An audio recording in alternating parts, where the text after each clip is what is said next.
নমস্কার, আমি দেবশ্রী। আমার চ্যানেল কুক উইথ দেবশ্রীতে সকলকে স্বাগত জানিয়ে আবারও একটা রেসিপি নিয়ে চলে এসেছি। আজ করব ডিম তড়কা। ডিম তড়কা করার জন্যে এখানে আমি তড়কার ডালটা সিদ্ধ করে নিয়েছি, শুধু জল দিয়ে সিদ্ধ করে নিয়েছি। আর এখানে আছে কিছু মশলা, এখানে আছে লঙ্কা গুঁড়ো, হলুদ গুঁড়ো, জিরে ধনে গুঁড়ো, আর আছে চানা মশলা, আর এখানে আছে আদা রসুন পেস্ট, এখানে আছে ধনেপাতা কুচি, কাঁচা লঙ্কা কুচি, পেঁয়াজ কুচি আর টমেটো কুচি। তো চলুন প্রথমে ডিমটা ভেজে নিই। তো ডিমটা, দুটো ডিম আমি ভেজে নিচ্ছি, কিছু না, শুধু তেল আর নুন দিয়ে ভেজে আর তুলে নেব। ভেজে তুলে নিয়েছি, এবার কুচিয়ে রাখা পেঁয়াজটা দিয়ে দেবো। পেঁয়াজ দিয়ে দিয়েছি, সঙ্গে পরিমাণ মতো নুন দিয়ে দেবো। আমি তরকার ডালটা সিদ্ধ করার সময় কিন্তু কোনো রকম কোনো লঙ্কা নুন ইউজ করিনি। পেঁয়াজটা একটু ভেজে নেব।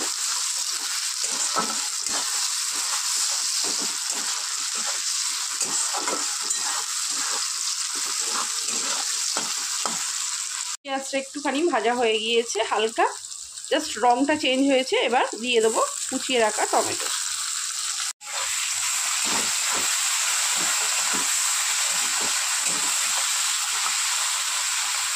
এখানে 1 টিস্পুন আদা রসুন পেস্ট দিয়ে দিলাম। এখানে আপনারা চাইলে কিন্তু আদা রসুন কুচিও ব্যবহার করতে পারেন। সেক্ষেত্রে প্রথমেই আদা রসুন কুচিটা দিয়ে তারপরে তেলের ওপর তারপরে পেঁয়াজটা দিতে হবে।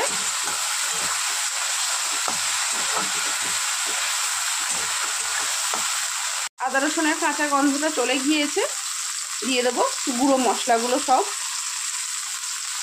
সাথে অল্প একটু জল দিয়ে দেবো। একটু জল দিয়ে কষিয়ে নেব।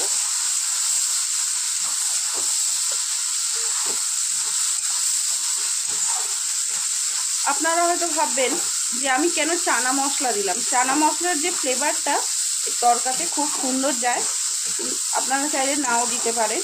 আমার স্পেশালি চানা মশলার ফ্লেভারটা ভালো লাগে তরকাতে, তাই আমি এটা দিয়েছি। থেকে তেল ছেড়ে দিয়েছে, মশলাটা কষানো হয়ে গিয়েছে। এবার সিদ্ধ করা তড়কা ডালটা দিয়ে দেবো।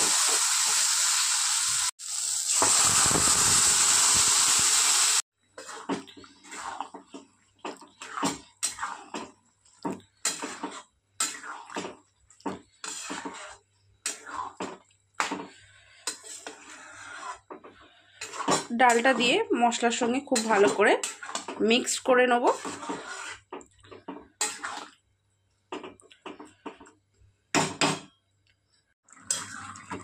ডালের মধ্যেই যে জলটা ছিল সেইটুকু জলে দিয়েছি, আর একটু জল দেবো, কারণ এটা একদম শুকিয়ে গেলে ভালো লাগে না খেতে।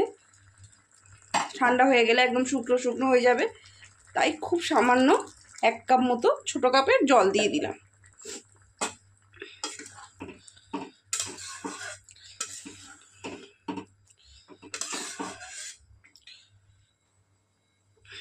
দিয়ে দেবো চিড়ে রাখা কাঁচা লঙ্কা,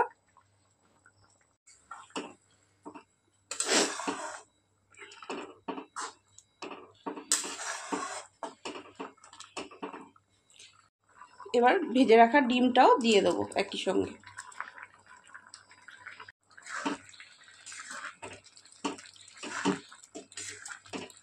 এবার 2-3 মিনিট রান্না করে নিলেই তৈরি হয়ে যাবে ডিম তড়কা।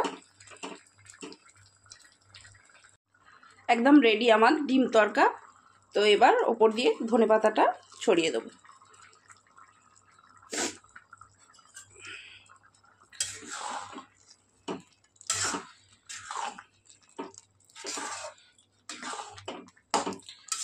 তো চলুন এবার নামিয়ে নিই।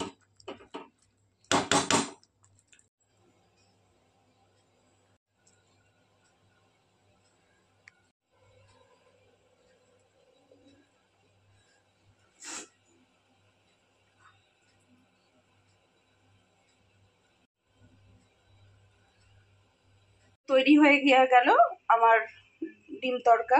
দেখতেই পেলেন কত সহজে তৈরি হয়ে গেল, আর খুবই সুস্বাদু হয়েছে। আমি একটু খেয়ে দেখেছি, সেই জন্যই বলতে পারলাম। তো রেসিপিটা যদি ভালো লেগে থাকে অবশ্যই লাইক, শেয়ার অ্যান্ড সাবস্ক্রাইব করে আমার পাশে থাকবেন।